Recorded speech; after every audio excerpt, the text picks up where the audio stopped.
hano rwose niba hari ab'inkwakuzi biteguye twabaheraho. njye ntabwo ndi inkwakuzi ariko ndashaka ko natangira.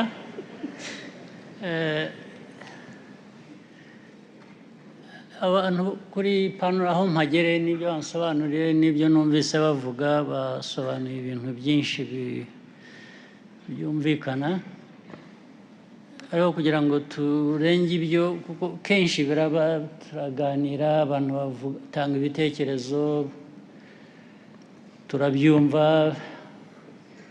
ariko umwaka washira twajya gusuzuma tugasanga turi nka kwa kundi.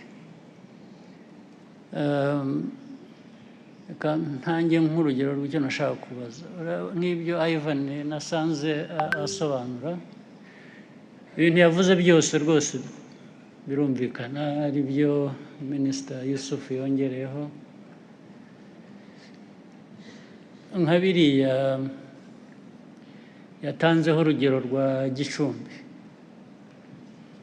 ahantu ibyangombwa byose bihari, imitungo, umutungo w'amatungo aciriritse, hari amata, hari inkoko, hari amagi, ubwo hari n'ibindi, ariko abantu bakagwingira.